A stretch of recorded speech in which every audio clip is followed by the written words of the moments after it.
Fuad here with Boxing King Media, and now I'm joined with Simple Simon. Simon, we just said before the interview, what a weird little world. We were playing in charity matches just a year ago, and now we're here covering your fight against Ed Matthews. First of all, how are you, man? Yeah, no, I'm good, thanks. It's nice to see you again. It was weird how it's gone, isn't it? Really, how it's turned around. Weird world. But yeah, I'm good. I'm all right.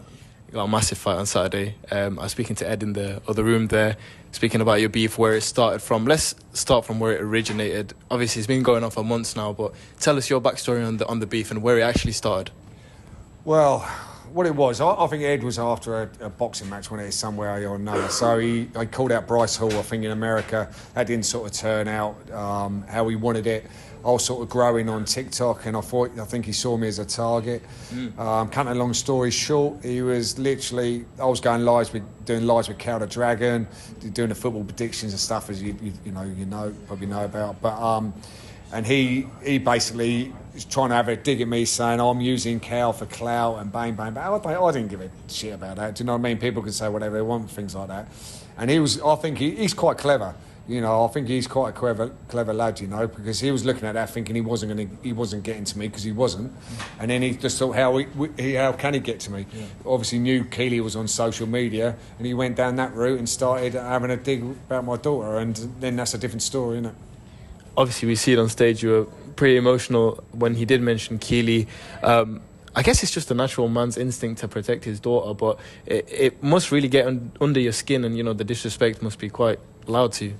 It is. As soon as it's hard to explain. I was saying that there to a few other people. As soon as he mentioned my daughter, and in his face, it's his face. You know what I mean? I watch him. I watch videos sometimes, because obviously I have to watch him, because, you know, unfortunately that's the way it is. And it doesn't get to me, because I can just swipe up, swipe left, swipe right. I can choose the times when I see him. But when it comes to things like this, I can't choose whether I'm going to be seeing him or not. And it's like these times that actually really, really gets to me, where I actually see his face, and his face when he starts mentioning my daughter, because I can see how much he's enjoying it. Yeah. And how much he knows he's getting to me, and he seems to he seems to have fun about it. Do you know what I mean? And it's just not on. And, you know, I come off and I had a go at somebody on the side, and I apologise about that. They're entitled to laugh if they want to laugh at. But it's just, I was so psyched up. But it's just, that's how he gets me, you know. I want to just ask you a question. Obviously, you've been around a lot of us TikTokers in different events, and, you know, you've obviously appreciated a lot of the work that a lot of us do, and hence you've done a lot yourself. When he first came onto the scene with HS, you know, they were creating a lot of entertainment for people out there, and then there was also the fat loss program and stuff. Was there any liking before the beef? Did you appreciate his work and appreciate the content he made? To be honest with you, before all of that happened, I was just doing my thing, really. You know, I know it sounds bad, but I don't really watch TikTok a lot. Obviously, I knew all of you because of the football. All I did was watch you lot because of the football side, and wanted to get you involved in the charity games and stuff like that. So it was only really you lot I was watching. I wasn't really watching everybody else that done all their other stuff, and I wasn't really interested in that, to be honest, until we started chirping up, you know. Now Saturday it's crazy seeing your face there on the big screen there. Is crazy. After the fight, though, you know, when people get into the influencer boxing scene, they usually have a plan where they want to go. Although this seems personal for you, do you have sort of a roadmap of how you want to go? Maybe have another fight after this one?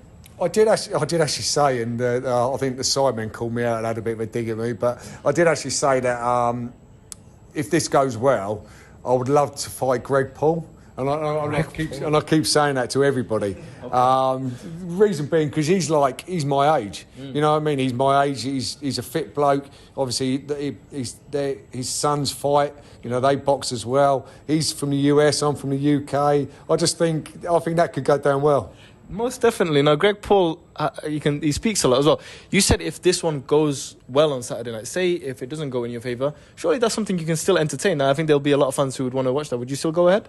Yeah, I think, I'm realistic about all this, and, you know, what's going to happen, all that. And if I go in there and he beats me up in the first round, and I get a good beating and stuff like that, you know, will I think, is it worth it or not? I don't know. You know what I mean? I'm realistic, and I want to go in there and I want to put up a good fight, and I want to show people that I've been working hard, training hard, and that I'll do anything for my family. And if I do that, win or lose, then I think I've come out of it all right. Now, I saw you sparring his brother the other day on a live stream, or I saw a clip on YouTube, TikTok. We saw that it was just one of those back and forth things. You accepted the spar, you went over. What I was intrigued about, what was the atmosphere like in the gym when the cameras were off? Obviously, you both were in the same room. You were both, getting ready to, you were getting ready to spar and he was there. Was there any words exchanged, anything said?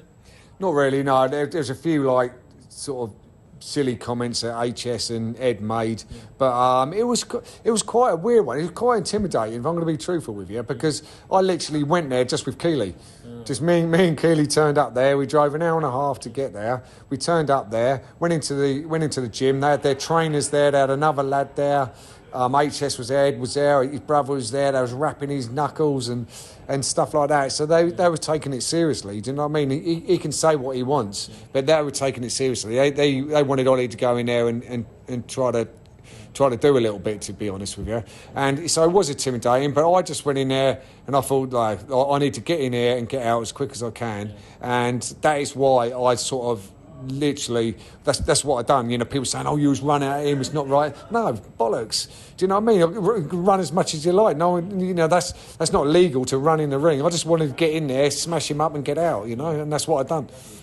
Now, going off the fact that you said that you took Keely with you to the spar, I did actually hear, I can't remember who it was, someone mentioning why you would bring her to the events. Obviously, if, as you can see, Ed's in the room now, mentions her name. So what's the motive there? Because obviously taking her to a gym where you're going to spar might not seem like the brightest of ideas to some people. What would you say to that? Yeah, that's a really good question, right? And I've got a complete answer. I'm not hiding my daughter away.